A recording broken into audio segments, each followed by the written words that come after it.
नमस्कार साथियों, मैं आपका मित्र आशीष तायल WCL संवाद की इस कड़ी में आपको मिलवाने जा रहा हूं कोल कंट्रोलर्स ऑर्गेनाइजेशन के officer on special duty Shri Sandeep Paranjpe साहब से। सर, आपका इस कार्यक्रम में बहुत बहुत स्वागत है। नमस्कार सर। कोल कंट्रोलिंग ऑर्गेनाइजेशन द्वारा किए जाने वाले मुख्य कार्यों के बारे में हमारे WCL परिवार के सदस्यों को अवगत कराएं।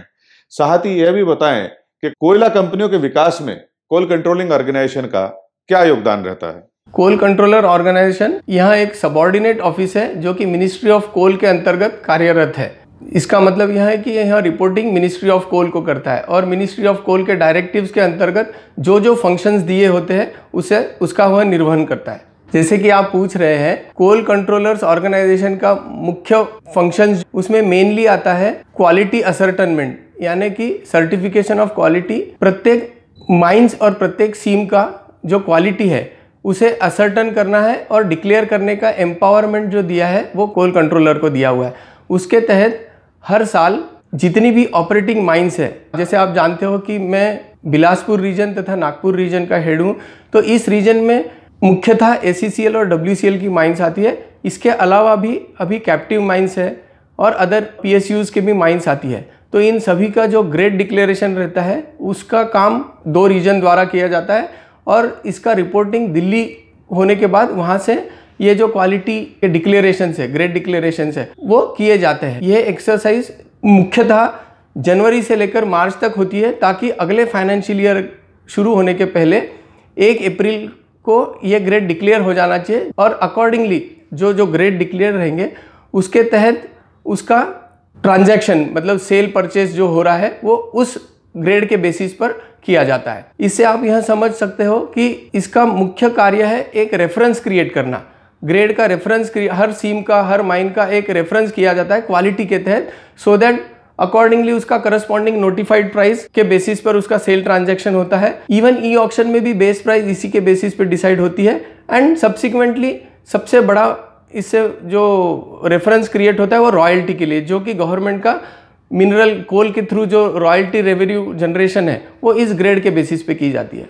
जैसे कि मैंने आपको बताया कि इसमें क्वालिटी का एक रेफरेंस क्रिएट होने के पश्चात सबसे ज़्यादा उसका महत्व यह है कि उस क्वालिटी के बेसिस पर ही पूरे ट्रांजैक्शन होते हैं और एक रेफरेंस क्रिएट होने से इवन माइंस को भी मदद मिलती है कि क्वालिटी को मॉनिटर करने के लिए जो एक रेफरेंस है उससे वो मॉनिटर होता है, वो मतलब पूरा क्वालिटी मॉनिटर होती है।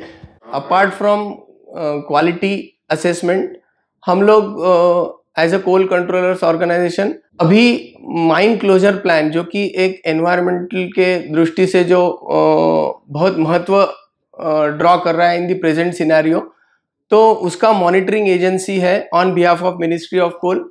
कोल कंट्रोलर ऑर्गेनाइजेशन एक, जैसे मैंने बताया, मिनिस्ट्री ऑफ कोल के अंडर में कार्य करती है, तो उनका इंटरेस्टेड पार्टी जो स्टेक होल्डर्स है उनसे कोई संबंध नहीं है। एक स्टेक होल्डर्स इसमें रहते हैं माइन ऑपरेटर और कोल कंज्यूमर, तो दोनों के अपने अपने इंटरेस्ट है, बट ये न्यूट्रल बॉडी है जिसके वजह से वो एक न्यूट्रल रहते हुए अपना ग्रेड असेस करके दे देती है। उसमें मेनली माइन ऑपरेटर को एक रेफरेंस मिलता है जिसको कि वो हरदम उस रेफरेंस के बेसिस पे अपने ऑपरेशंस गवर्न कर सकते हैं टू एंश्योर द क्वालिटी, क्योंकि कभी कभी हो सकता है कि ऑपरेशनल प्रोसीजर्स में डाइल्यूशन होने का चांस रहता है, तो उस समय वो ऑपरेशंस को corrective measures, mid course corrections ले सकते हैं। अगर during the course of operation quality खराब होती है तो they will enter into the operational process और देखेंगे कि कहाँ हमारा डाइल्यूशन हो रहा है, सो दैट वो रेफरेंस में हरदम अचीव कर सकूँ और क्वालिटी को मेंटेन कर सकूँ थ्रू आउट।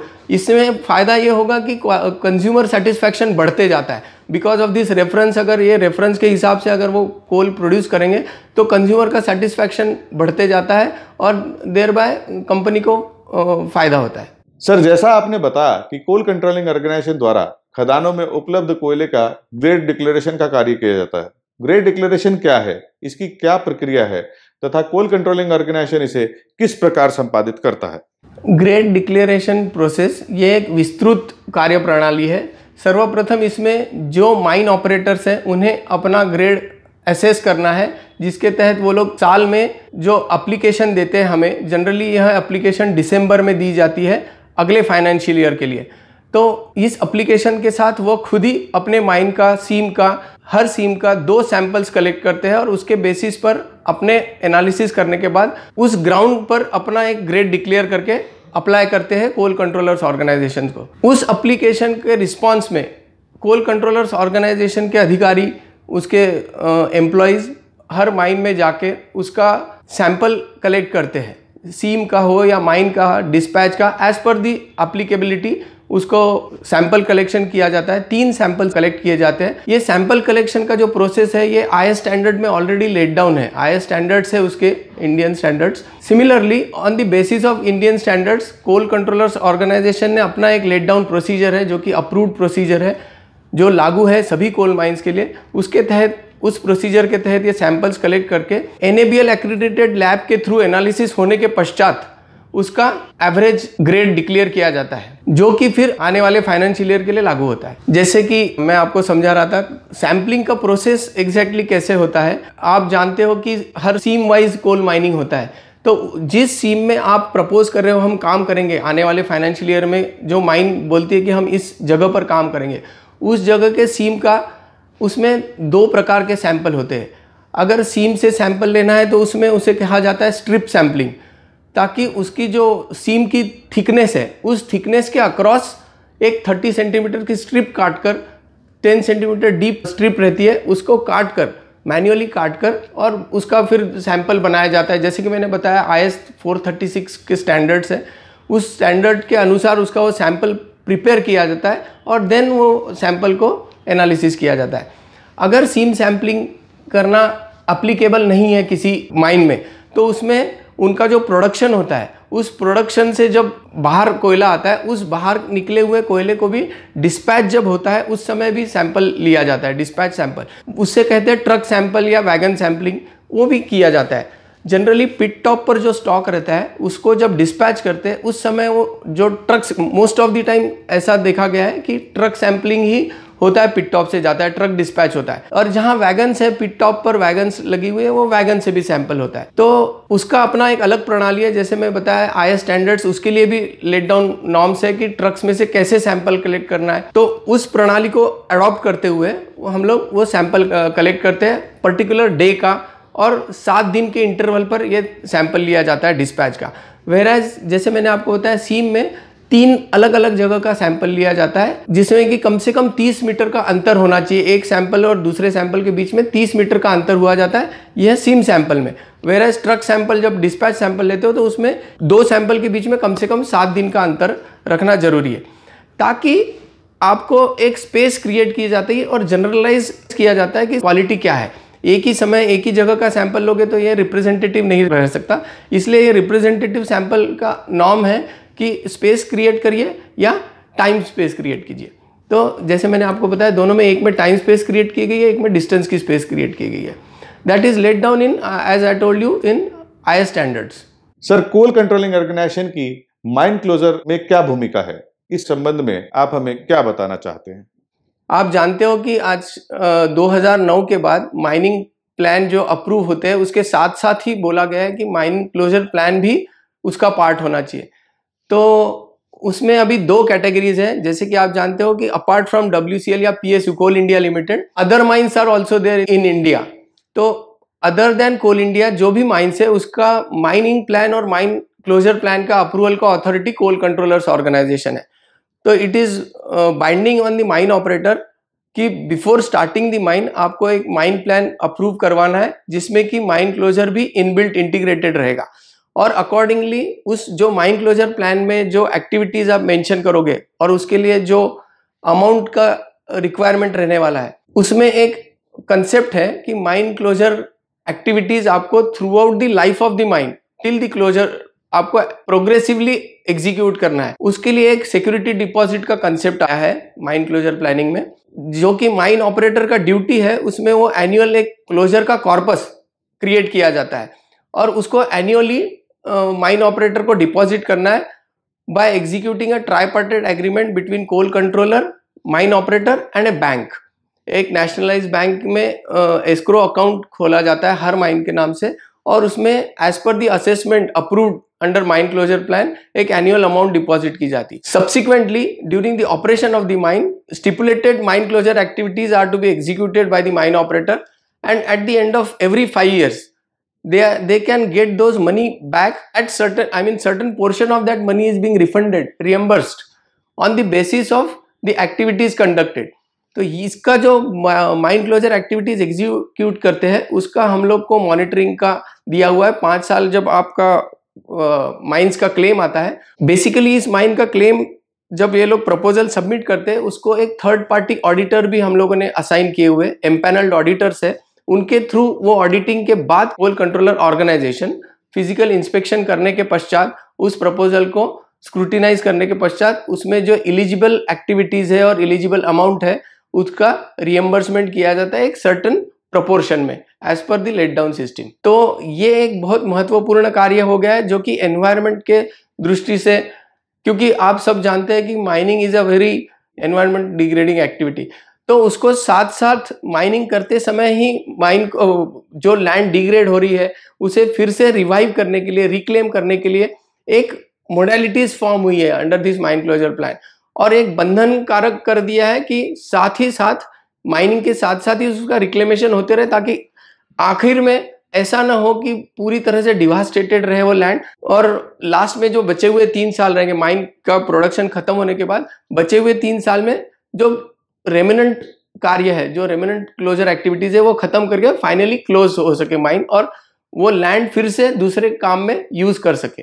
जहां तक कि WCL के माइंस का प्रश्न है, मैं आपको बताना चाहता हूं कि WCL की PK2 एक अंडरग्राउंड माइन थी जो पाथरकड़ा क्षेत्र में थी, उसका फाइनल माइन क्लोजर अप्रूव किया गया है। ये एक पहली माइन है जिसका कि एक अप्रूवल, फाइनल माइन क्लोजर का अप्रूवल हुआ है कोल कंट्रोलर ऑर्गेनाइजेशन द्वारा। और उसके अलावा 3 माइन्स अभी है, एक आपकी जिसमें कि PK1 माइन है और एक सतपुड़ा 2 माइन्स है और एक माजरी की UG माइन्स थी जो कि अभी बंद हुई है। उसका फाइनल क्लोजर के प्रपोजल्स अभी आए हुए हैं, उसमें कुछ ऑब्जर्वेशंस थे वो भेजे गए।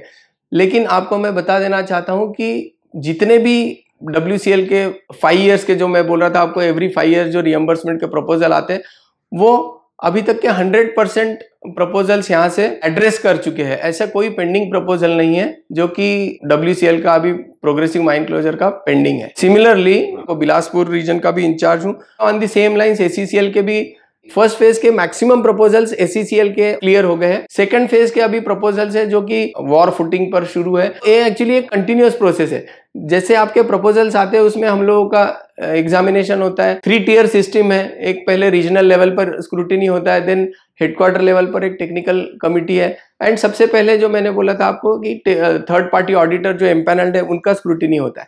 ऐसे 3 टियर सिस्टम के बाद वो अप्रूवल होता है। सर, क्या कोल कंट्रोलिंग ऑर्गेनाइजेशन का कार्य क्षेत्र केवल सरकारी उपक्रमों तक ही सीमित रहता है या इस ऑर्गेनाइजेशन की तमाम प्रक्रियाएं प्राइवेट ऑर्गेनाइजेशंस के ऊपर भी लागू होती हैं? जैसे कि मैंने आपको बताया मिनिस्ट्री ऑफ कोल का डिपार्टमेंट है, तो देश में जितनी भी कोल माइंस है, ना कि सिर्फ कोल माइंस, लिग्नाइट माइंस पर भी कोल कंट्रोलर्स ऑर्गेनाइजेशंस के डोमेन में आती है। तो जैसे कि मैं आपको बता रहा था, नागपुर रीजन में अभी 6 प्राइवेट कैप्टिव, जिसे कहा जाता है, कैप्टिव है, कमर्शियल है, प्राइवेट माइंस है, वो अदर देन WCL 6 माइंस आती है नागपुर रीजन में और 11 माइंस आती है बिलासपुर रीजन में। और इसके अलावा राजस्थान और गुजरात की जो 16 लिग्नाइट माइंस है which are predominantly state mining corporations के अंडर में काम कर रहे हैं या प्राइवेट भी है, तो ऐसे 16 माइंस लिग्नेट की है, वो भी नागपुर रीजन के अंतर्गत आती है। तो जैसे मैं बता रहा था, ये सिर्फ मतलब गवर्नमेंट सेक्टर पर अप्लीकेबल नहीं है, सभी कोयला खदान, जितनी भी कोयला और लिग्नाइट की माइंस है उन पर ये गवर्निंग अथॉरिटी है in respect of quality, mine closure etcetera. Sir, खदानों की स्टार रेटिंग का कंसेप्ट क्या है? कोल कंट्रोलिंग ऑर्गेनाइजेशन द्वारा स्टार रेटिंग का कार्य किस प्रकार संपादित किया जाता है? मिनिस्ट्री ऑफ कोल द्वारा स्टार रेटिंग का एक एक्सरसाइज डिजाइन किया गया है जिसके अंतर्गत सभी माइंस को, सभी जैसे कि बताया मैंने आपको, coal as well as lignite mines को पार्टिसिपेट करने के लिए निर्देशित किया गया है। और इसके जैसे आप जानते हो, स्टार रेटिंग एक्सरसाइज एक ये बेसिकली आपका इंट्रोस्पेक्शन एक्सरसाइज है। इसमें मल्टी डायरेक्शनल एनालिसिस किया गया है माइन का, based on the different parameters, उसका परफॉर्मेंस हर पैरामीटर में कैसे कैसे होता है। स्टार रेटिंग के अंतर्गत 7 पैरामीटर्स को इवैल्यूएट करने के लिए टेम्पलेट्स बनाई गई है। उस 7 पैरामीटर्स में अलग अलग एक्टिविटीज इवैल्यूएट होती है और उसका देन कंबाइंड स्कोर देखा जाता है on the basis of percentage achievement of every mine, total cumulative percentage क्या आता है और अकॉर्डिंगली स्टार्स असाइन किए जाते हैं, 1 to 5 स्टार्स दिए गए हैं उसमें। जैसे आप जानते हो कि ये बेसिकली एफिशिएंसी पैरामीटर्स है in respect of safety, in respect of Jio mining parameters जिसके तहत माइन ज्योमेट्री देखी जाती है, और सिमिलरली मैनेजरियल पैरामीटर्स जैसे कि आपका adoption of technology, welfare of the employees, CSR and R&R activities, जो कि मतलब सोशल एंगल भी देखा गया है, एडमिनिस्ट्रेटिव एंगल्स भी देखे गए हैं, मैनेजरियल एंगल भी देखे गए, एडॉप्शन ऑफ टेक्नोलॉजी ताकि प्रोएक्टिवनेस ऑफ द मैनेजमेंट, और स्टैट्यूटरी कंप्लायंसेस जैसे कि आप जानते हो माइनिंग पर काफी स्टैट्यूटरी बाइंडिंग्स रहते हैं from the point of view of safety, from the point of view of environment, from the point of view of land, forestry etcetera. तो ये सब क्लियरेंसेस का जो इनका कंप्लायंसेस है उसके ऊपर भी मार्क्स है। तो इस तरह से ओवरऑल इवैल्यूएशन किया जाता है माइन का, और उस तहत उसके बाद फाइनली उसका स्टार रेटिंग में कितना रेटिंग आ रहा है उस हिसाब से उनको फिर देश के लेवल पर उनको देन अवार्ड किया जाता है कि आपका रेटिंग अवार्ड किया जाता है। ये एक इंडिकेटर है कि आप एज अ माइन ऑपरेटर आपके स्टैंडर्ड्स ऑफ ऑपरेशंस कितने अच्छे हैं, and that will help mine management to improve their performance in all the parameters in the subsequent years, thereby achieving the global standards of mining. Sir, WCL संवाद मंच के माध्यम से आप अपने स्टेक होल्डर्स को क्या संदेश देना चाहते हैं? कोल कंट्रोलर के जो कार्यक्षेत्र के अंतर्गत जैसे मैंने आपको 2-3 डोमेन्स बताए जो काफ़ी रेलेवेंट है, इम्पॉर्टेंट है, क्वालिटी, तो सेकेंडली माइन क्लोजर, और थर्ड स्टार रेटिंग। इसमें मैं आपको मेरा तरफ से यही कहना चाहूँगा कि सभी माइन ऑपरेटर्स ने क्वालिटी कॉन्शियस रहना बहुत ज़रूरी है, ताकि आप जानते हो जितना क्वालिटी से स्टिक करेंगे उतना हम लोगों का कंज्यूमर सेटिस्फैक्शन इम्प्रूव होगा। Similarly in case of mine closure activities, हम लोग जितना स्टिक करेंगे अपने एक्टिविटीज़ को, माइन क्लोजर को on day to day basis, on annual basis, हम लोग जो माइन क्लोजर प्लान अप्रूव्ड है उसके अंतर्गत अगर एक्टिविटीज सिस्टमेटिकली करते रहेंगे तो हम लोग का कंट्रीब्यूशन रहेगा as a mining fraternity towards minimising environmental damage. And lastly, जैसे मैंने आपको बताया, स्टार रेटिंग में अगर हम लोग इंट्रोस्पेक्ट करते हैं और हर पैरामीटर को प्रॉपरली अपने लेवल पर इवैल्यूएट करके इसमें इंप्रूवमेंट करते रहेंगे, हर साल हमारा कुछ ना कुछ एडिशन होगा इंप्रूवमेंट में, और हम लोग एक अच्छे स्टैंडर्ड की माइनिंग कर सकेंगे जो कि देश के लिए काफ़ी फायदेमंद रहेगी। क्योंकि आप सभी जानते हो कि कोयले की उपयोगिता इतने आसानी से कम नहीं होने वाली है, हमें कोल माइनिंग करते ही रहना पड़ेगा। तो कोल माइनिंग के प्रोसेस में हम लोग जितना कम से कम एनवायरनमेंट को डैमेज करेंगे, जितना ज़्यादा से ज़्यादा अच्छी लेटेस्ट टेक्नोलॉजी अडॉप्ट करेंगे, और जितने ज़्यादा से ज़्यादा R&R एक्टिविटीज़ सोशल फ्रंट पर एक्टिव रहेंगे, प्रोएक्टिव रहेंगे, तो इसका acceptability at global level and national level both will be there, and हम लोग सस्टेनेबल मैनर में कोल माइनिंग कर पाएंगे। सर, WCL संवाद कार्यक्रम के बारे में आपके विचार हमारे दर्शकों के साथ साझा करने की कृपा कीजिए। सबसे पहले पर्सनली बधाई देना चाहूँगा कि आपने ये जो अपना सेल्फ मोटिवेटेड इनिशिएटिव करते हुए प्रोएक्टिवली ये जो संवाद का कार्यक्रम शुरू किया, मैं इसका रेगुलर फॉलोअर हूँ, और मैं देख रहा हूँ आपने right from first chairman of coal India इस संवाद की कड़ी में सबके साथ कम्युनिकेट किया हुआ है, और उन लोगों के सबके अनुभव एक प्लेटफॉर्म पर लाके इकट्ठा किए हैं। अपार्ट फ्रॉम अनुभव, आपने सभी तरह के इंफॉर्मेशंस इस प्लेटफॉर्म पर आपने साझा किए सब लोगों के साथ, जो कि एक बहुत यूनिक इनिशिएटिव है। और मैंने ये देखा है कि आप अप्रोक्सीमेटली 3 साल से यह रेगुलरली करते हो इस पूरे इनिशिएटिव के वजह से। जहाँ तक मुझे लगता है कि मैक्सिमम एम्प्लॉयज़ इसका बेनिफिट ले पा रहे हैं, उनको अवेयरनेस काफ़ी इम्प्रूव हो गया है ये सब वजह से, और इसी के फलस्वरूप मुझे लगता है कि संवाद प्रोग्राम को 2022 में न्यू इनोवेशन इन PR से सम्मानित किया गया है। मैं आपको बहुत बहुत बधाई देता हूं, और फ्यूचर में भी आपका यह प्लेटफॉर्म इसी तरह से कार्यान्वित रहे और सबको उसका फायदा पहुंचाते रहे, यही मेरी सदिच्छा है। सर, आज के इस कार्यक्रम में आप हमारे साथ उपस्थित हुए, आपने बहुत ही महत्वपूर्ण जानकारी हमारे WCL परिवार के साथ साझा की, इसके लिए हम आपका धन्यवाद करते हैं। नमस्कार।